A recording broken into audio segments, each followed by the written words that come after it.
Uma produção. Bruá. Shakespeare e o Seminarista.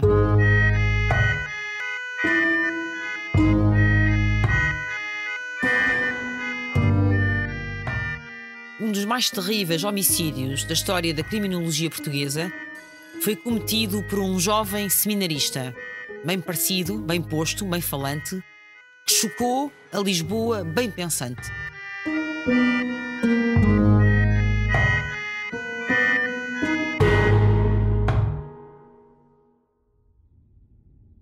No serão de uma noite quente de julho, na capital novecentista, Francisco Matos Lobo, de uma só assentada, tirou a vida a 4 pessoas: 2 mulheres, uma adolescente e um miúdo.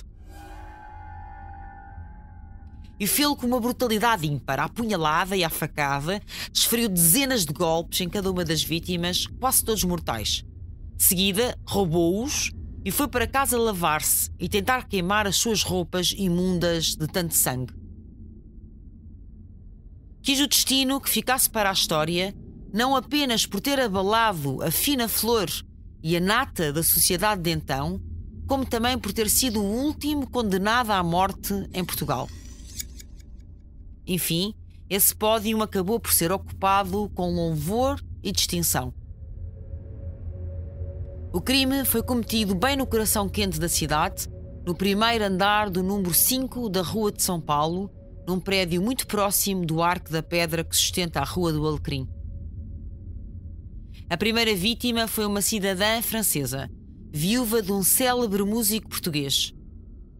Pois é, Matos Lobo abalou o tecido alfacinha porque era um rapaz culto, articulado e bonito. Se porventura fosse pobre, analfabeto ou bom selvagem, talvez o debate sobre a pena de morte não tivesse sido tão célere. Ora, o jovem Francisco, de 20 e poucos anos de idade, estava tomado de amores pela sua tia por afinidade, Adelaide Chiarot, com quem mantinha uma relação íntima, não assumida pela senhora que, quase 20 anos mais velha e viúva, não encontraria respaldo social para tamanha ousadia. Não queria passar por viúva alegre e acabou por ter o desfecho mais triste. Imaginando-a possuída por outros homens, cego de ciúmes e ferido de morte com uma suposta traição, Francisco suplicou a Adelaide que a deixasse por noitar em sua casa. Rejeitado, em desvario, rasgou o ventre da amada à punhalada, deixando-a esvair-se em vísceras. Depois matou a criada e os 2 filhos de Adelaide, um rapazito de 10 anos e uma adolescente de 17, que ficou a agonizar durante horas com um punhal cravado na coluna. O ciúme é um sentimento normal e universal, que pode ser relativo à pessoa amada, a um irmão ou a um amigo. A maneira como tem sido vivido tem variações importantes nas diferentes culturas e épocas. No século XIV, relacionava-se à paixão, à devoção, ao zelo, também à necessidade de preservar algo importante, sem conotações pejorativas de possessividade ou desconfiança. Nas sociedades monogâmicas, também é associada à honra e à moral, sendo até um instrumento de proteção à família, talvez um imperativo biológico ou uma adaptação à necessidade de certeza da paternidade. Até há bem pouco tempo, dava-se grande ênfase à fidelidade feminina, enquanto a infidelidade masculina era mais tolerada. Mesmo em tempos modernos, atribui-se um papel positivo a alguma manifestação de ciúme, considerando um sinal de amor e cuidado. Concentremos-nos então no ciúme romântico, aquele que ocorre nas relações amorosas. Pode dizer-se que quase 100% das pessoas já o sentiu, mas apenas 10% o viveram de forma problemática e apenas 1% da maneira que o viveu Francisco Matos Lobo. Num contexto normal, o ciúme é um conjunto de emoções desencadeadas por sentimentos de alguma ameaça à estabilidade ou à qualidade de um relacionamento íntimo. As definições são muitas, mas todas têm em comum 3 elementos: ser uma reação frente a uma ameaça, o ciúme reativo; 2, haver um objeto real ou imaginário que rivaliza com o sujeito; E 3. A reação visa eliminar riscos da perda do objeto valorizado. Estas características evidenciam que não se trata de um sentimento voltado para o outro, mas dirigido para quem sente, para o próprio. Trata-se, na verdade, do medo que experimenta e é uma emoção totalmente egocêntrica, associada ao temor de ser excluído do sentimento do outro. Ora, se o ciúme é normal, há ciúmes que não são normais, como era o caso dos do Francisco Matos Lobo. Instabilidade afetiva, baixa autoestima, fragilidade relacional são alguns dos ingredientes que podem levar ao ciúme patológico ou até mesmo ao grau seguinte, ao ciúme delirante, sendo que assim era o quadro do seminarista homicida. Mas o que distingue o ciúme normal do ciúme mórbido? O desejo desenfreado de controle e dominação, especialmente ter a posse da outra metade, denotam patologia. No ciúme normal há uma intenção consciente, a possibilidade de diálogo e de racionalização. Já no ciúme patológico há desejos inconscientes, como a raiva, vingança e até sentimentos de revolta, humilhação e insegurança. Mas já lá voltaremos.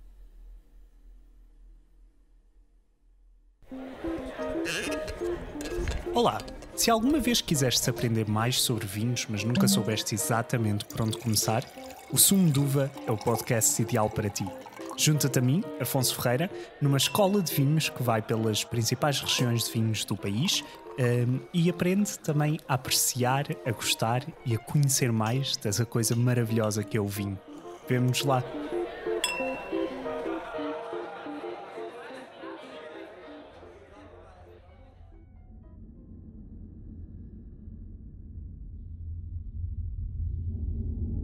Detido na noite em que estraçalhou à facada 4 corpos, haveria de ser levado à forca uns meses mais tarde. No dia do juízo final, feito pelos homens, estava a agoniar com espasmos, espumava pela boca e a coisa era de tal maneira liquefeita que a polícia amarrou-o a uma cadeira. Foram 4 deportados das galés que carregaram o triste trono improvisado pela Sé, pela Rua do Comércio, pela Rua do Arsenal. Ele não se aguentava, só numa cadeira. Depois, pararam em frente à casa onde tudo aconteceu, num costume com travo medieval, onde se leram supostas confissões do homicida e seguiram pela Rua da Boa Vista até chegarem ao Cais do Tojo, onde já lhe saía sangue pela boca e onde a multidão se juntava febril para assistir à espinha partida.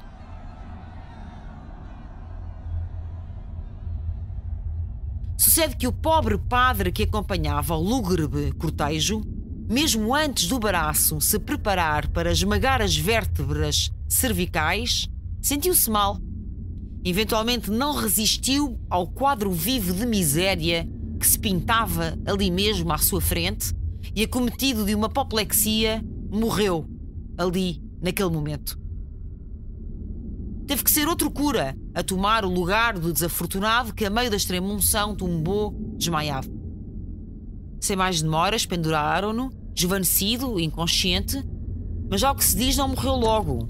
Demorou, ou seja, não foram esmagadas as vértebras cervicais. Era sinal que a corda não tinha a medida ideal, era demasiado curta, e Francisco Matos Lobo, em vez de morrer de pescoço partido, acabou por falecer por asfixia causada pelo laço e pela obstrução respiratória das veias jugulares e artérias carótidas.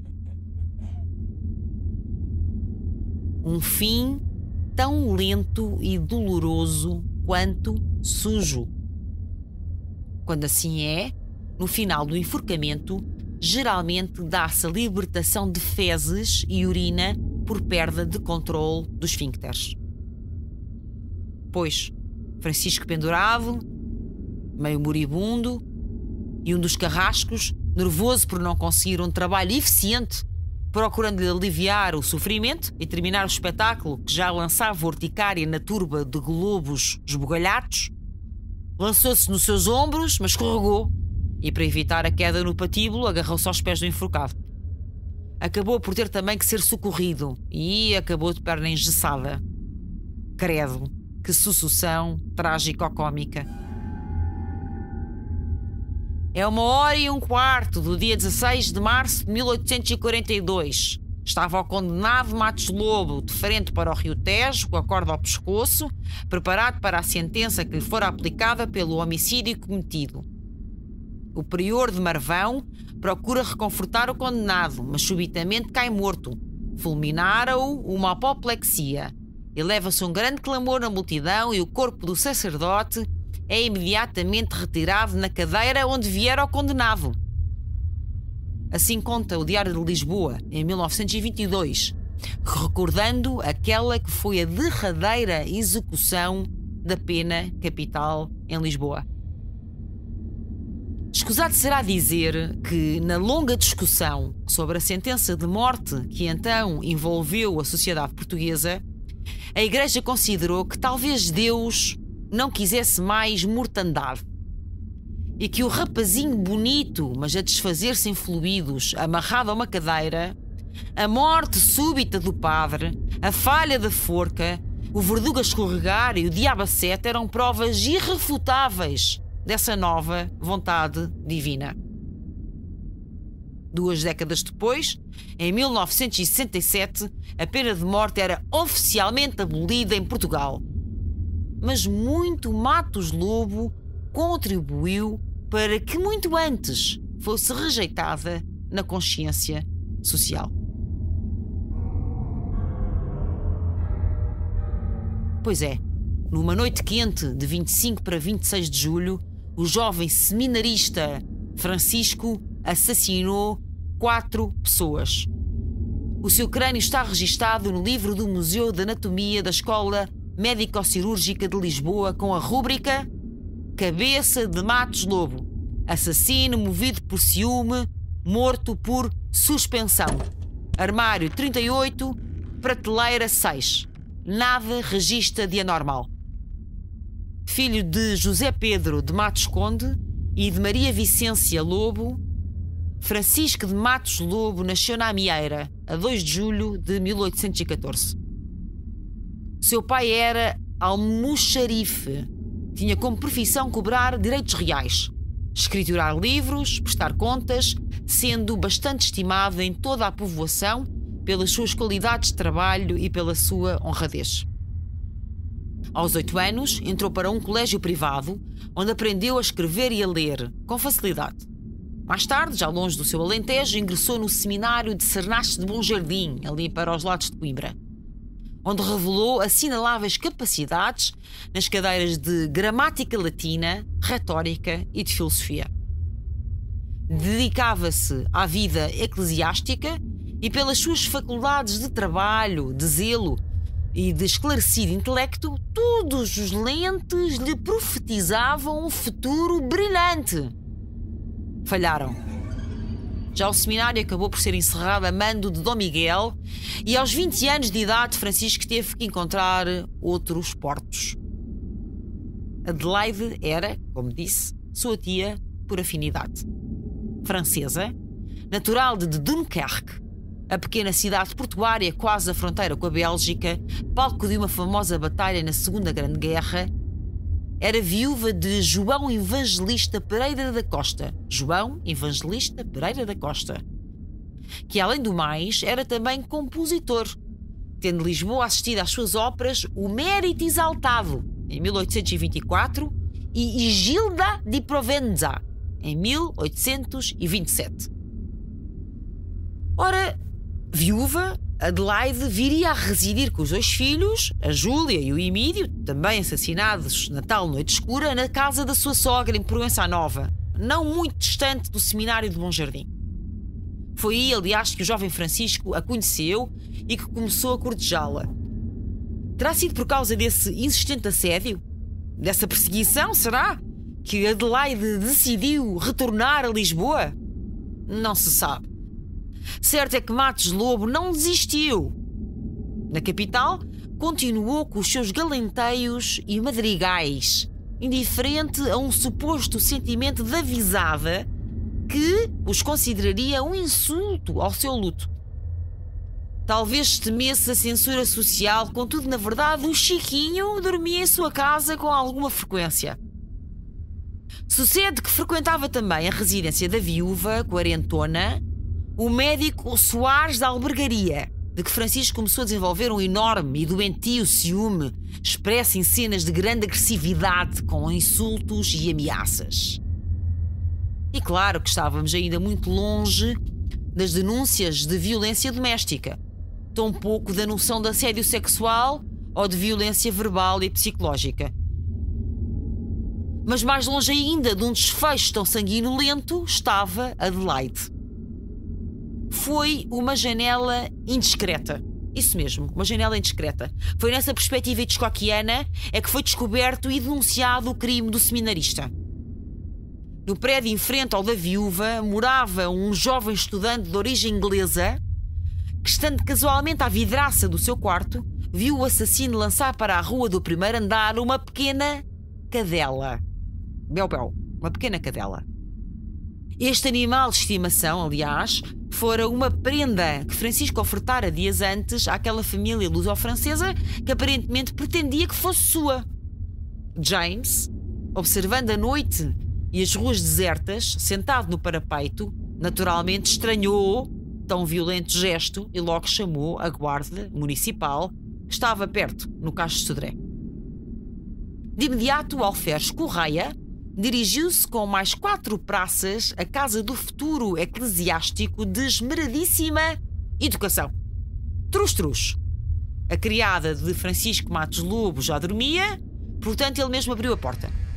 Sereno, certamente incrédulo, pois jamais suporia ser apanhado, abriu-a em mangas de camisa, aparentando ter sido interrompido em limpezas. O alferes, atravessando o seu próprio corpo na soleira da porta, perguntou-lhe com rispidez: "É você, Francisco de Matos Lobo?" "Sou eu", respondeu o assassino, tremendo-lhe ligeiramente a voz. "O que não compreendo é o modo desabrido como se dirige a mim."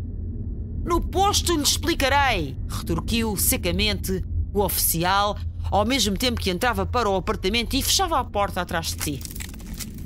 Matos Lobo voltou a responder, porventura tão ignorante do destino que o esperava como Adelaide estivera do seu triste fado. "Continua a não compreender.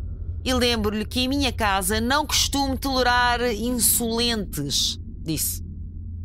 "Deixemos-nos de comédia", gritou o alferes Correia, num tom que não admitia réplica.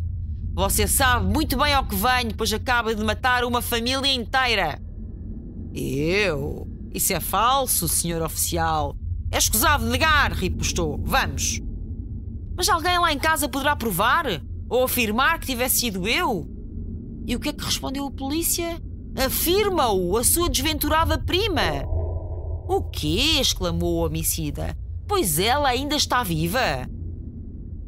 Neste curto diálogo, Matos Lobo acabava de confessar o seu crime. Como se não bastasse, vestiu-se a toque de caixa, ao ritmo das ordens das autoridades, e, na sua atrapalhação, deixou cair do forro do chapéu, ao colocá-lo na cabeça, as ações do banco comercial que aproveitara para roubar a Adelaide depois de a retalhar, e que eram, naturalmente, mais uma prova do crime. A escolta policial conduziu seguidamente à casa da Rua de São Paulo, onde o aguardavam o regedor da Junta de Freguesia, o capitão Barrote, da Guarda Municipal, e um grande magote de curiosos que, suando adrenalina, ameaçavam linchar logo ali o seu autor. Ainda que continuasse a negar o crime, Francisco foi então conduzido ao quarto onde se encontravam os mortos a arrefecer no chão. Os cadáveres de Adelaide, do seu filho Emídio e da criada Narcisa. A outra filha, a adolescente Júlia, ainda respirava. E mal viu o homicida, desatou aos gritos, acusando: "Foi esse mesmo, esse miserável meu primo." Mesmo assim, Francisco continuou a negar, alegando mesmo que as manchas de sangue na roupa, as mãos feridas e os dedos magoados se deviam a uma luta com as vítimas que o teriam tentado assassinar, armadas de facas, por ele se recusar liminarmente a casar com a prima adolescente. Adiante. Francisco foi então levado para o quartel do Carmo para novo interrogatório que previsivelmente originaria nova versão dos factos, agora incluindo terceiros, uns quaisquer bandidos imaginários. Pelas 3 da madrugada, seria de novo levado ao local do crime, onde a agonizante Júlia voltou a confirmar ter sido ele o Mefistóteles dos 4 homicídios, aos quais acrescia a morte da cadela. No dia albar da manhã, a pobre adolescente não resistiu aos ferimentos e acabou por partir também. Uns dias depois, concluídas as autópsias, à hora em que se realizava o funeral, o homicida foi transferido para a prisão do Limoeiro, acompanhado de forte escolta policial, já que as ruas se recheavam de populares que salivavam: "Mata o assassino!". Foi numa sórdida cela dessa enxovia que passou os meses seguintes. O seminarista chegou a adoecer e tentou matar-se à fome, porventura por não dispor de outros meios, mas o pessoal da enfermagem salvou-lhe a vida com medicamentos e alimentação por sonda. Umas semanas depois, foi colocado numa solitária e tentou suicidar-se de novo, cravando uma escápula de ferro no crânio, tendo sido interrompido por um dos guardas que lhe negou tal sorte. Mais tarde, tentou de novo acabar com a sua raça, enforcando-se com umas tiras de pano que rasgou da camisa, mas que não resistiram ao peso do seu corpo. Definitivamente, era muito mais eficiente no homicídio do que no suicídio. Mas Francisco era tão agressivo e de humor tão irritável que os guardas passaram a tratá-lo por animal feroz. Ninguém lhe conhecia estroinices de juventude ou namoros. Francisco apenas se destacara justamente na política. A história de Portugal entre 1834 e 1910 foi um período de grandes mudanças políticas e económicas, de lutas truculentas entre liberais e absolutistas. Lá pelo Alentejo, o povo local escutava embasbacado o seminarista e a sua propaganda das ideias liberais, vendo nele um arrojado caudilho. Realmente, o seu temperamento fora sempre de fácil irritabilidade, chegando a insubordinar e a galvanizar as massas pelo prestígio da sua palavra forte e articulada. Chegou mesmo a colocar o povo da Amieira em guerra contra o de Gavião a propósito das violências e irregularidades exercidas pelo administrador do concelho, que ninguém até então ousara atacar. O pouco mais que adolescente Matos Lobo declarou-se arqui-inimigo do corrupto, escrevendo e afixando nos locais de maior passagem da sua vila a seguinte proclamação, que foi o rastilho da revolta: "Não podemos permitir que o prestígio da autoridade se mantenha pelo terror que inspira. Seria isso tornar-nos cúmplices de uma iniquidade." Francisco venceu esta batalha. O administrador caiu, arrastando consigo o juiz de paz da Amieira, que seria seu comparsa em inúmeras trapaças. Mas como se esbatiam agora no horizonte da memória esses dias de brilho e de adoração? O velho casarão da Boa Hora transbordou de curiosos, entre os quais, além dos jornalistas e do povo anónimo, figuravam fardas do corpo diplomático, fidalgos, togas de advogados, batas de médicos, capas de estudantes de direito e de medicina e vários funcionários superiores dos ministérios. O assassino compareceu perante o tribunal com uma atitude altaneira, observando a multidão mais como se estudasse ou analisasse do que a temesse. Não eram os ranchos vivos e apoiantes da Amieira, não. Vestido impecavelmente, como se fosse para uma festa, de calças às riscas, colete branco e sobrecasaca verde de bom corte, cabelo a pente fino e impecavelmente escanhoado, sentou-se no banco dos réus e fitou com serenidade o juiz. Foram mostradas ao público as provas do crime, desde as roupas ensanguentadas a uma carta que Francisco dirigira à sua tia, pedindo-lhe para ficar em sua casa na noite em que perpetrara o crime. Mostra-se que, sendo 11 horas e 3/4 da noite de 25 de julho passado, achando-se Frederico Augusto James à janela da sua casa da Rua do Alecrim, número 8, olha para a direita, ouvindo oprimidos gritos de aflição que lhe pareceram sair do primeiro andar da casa número 5 da dita Rua de São Paulo. Presenciaria um estrondo nos fechos de uma janela que indicava esforços de quem pretendeu, mas não pôde abri-la. Tocado do que ouvira, perguntar à sua mãe e à sua criada se tinham ouvido, as quais responderam negativamente. Todavia se puseram à janela em observação juntamente com o dito seu filho e amo. Com efeito, passados os alguns minutos, viram que um indivíduo de chapéu na cabeça abrir a vidraça, que sabiam ser do quarto da cama da menina, filha da dona da casa, e se pusera em quieta observação sobre a vizinhança, ao mesmo tempo que de dentro lhe ladrava o cão da casa. Permanecendo a espreitar por entre as cortinas da janela até que se retirou e, passado um pequeno espaço, veio a arremessar da janela abaixo o cão que não cesava de persegui-lo. Nos documentos da época pode ler-se ainda que a guarda encontrou num quarto contíguo à sala os cadáveres de Adelaide e da sua criada Narcisa de Jesus, estendidos no pavimento, muitíssimo maltratados. E o corpo do pequenino Emílio, estrangulado e envolvido na roupa da cama, ensopado em seu sangue. Na outra cama, moribunda e com ferimentos graves, estava então a jovem Júlia, que implorou que lhe tirassem o punhal que tinha espetado no baixo ventre. Com esforço e em tormento, o capitão Barrote lá conseguiu, mas não foi fácil, porque a violência do ataque fizeram com que a lâmina se enterrasse na coluna dorsal. Na casa toda conspurcada, Júlia teve ainda tempo e fôlego para explicar às autoridades que nessa noite Francisco lá pernoitava a miúde, pedir à sua mãe para lá dormir, alegando que a sua criada tinha morrido e que não queria ficar sozinho. Mais tarde, solicitar à sua mãe para lhe dar uma palavra em particular, e estando ambos no quarto ao lado, escutaram-se os gritos de Adelaide.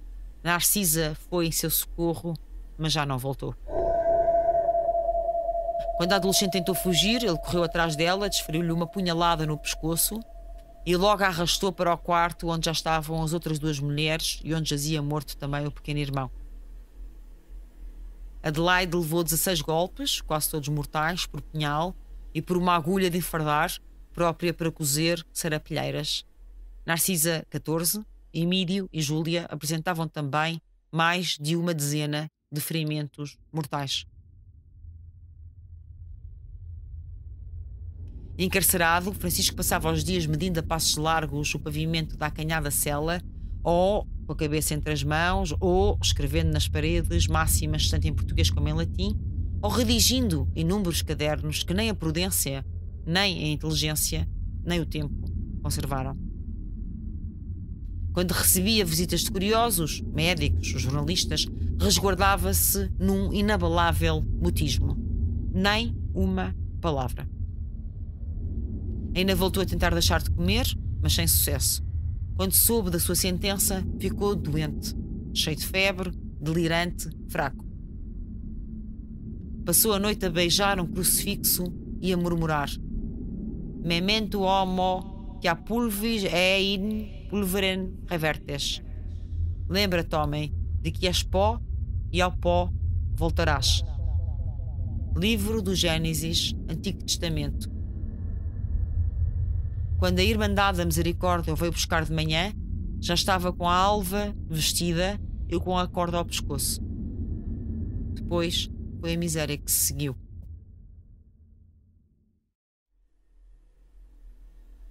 Ciúme.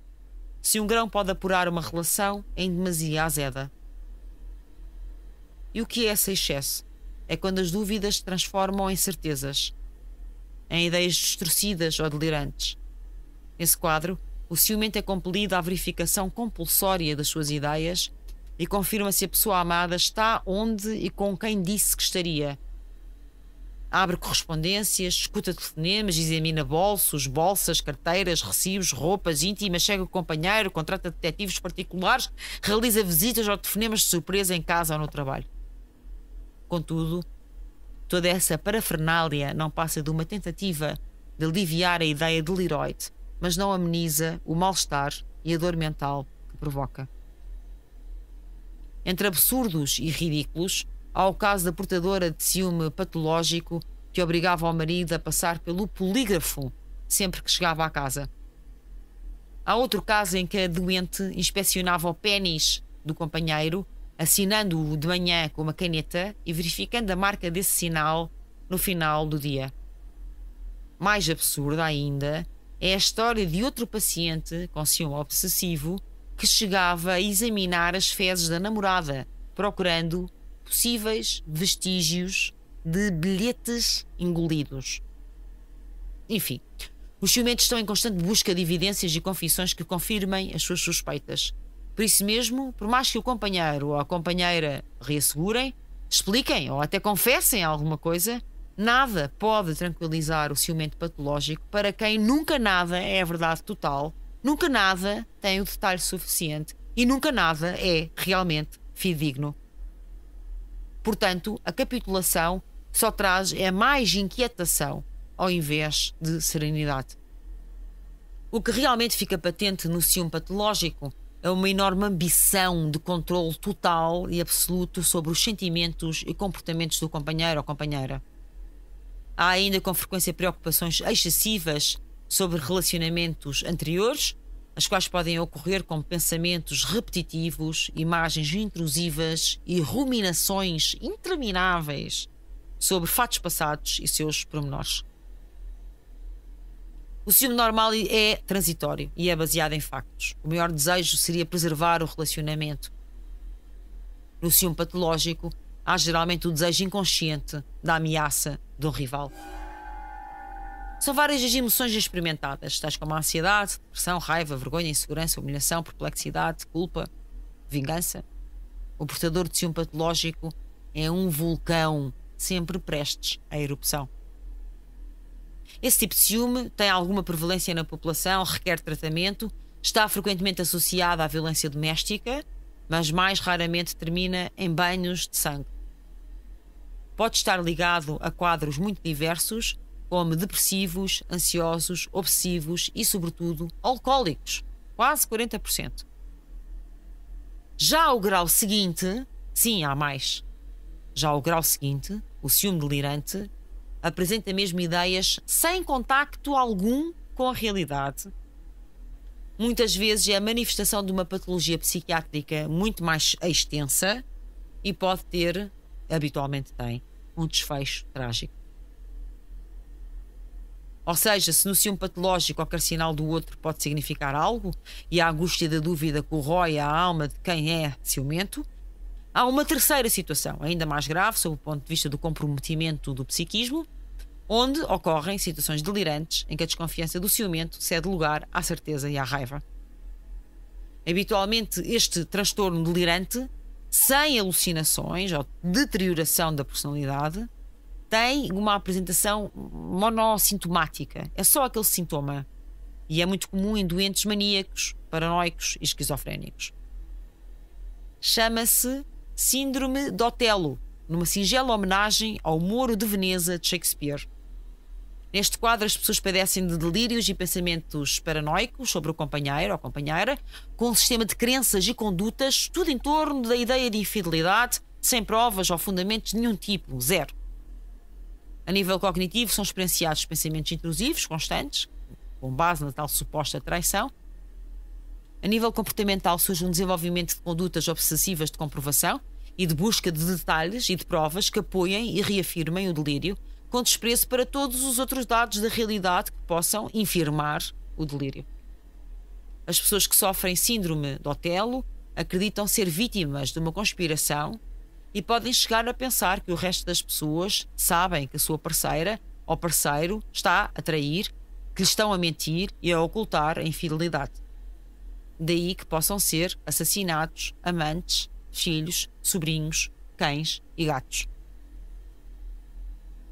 As pessoas com síndrome de Otelo não são capazes de controlar a sua sintomatologia, nem tentam sequer, já que não são conscientes da falsidade da sua mais arraigada convicção, que não passa da verdade total e absoluta.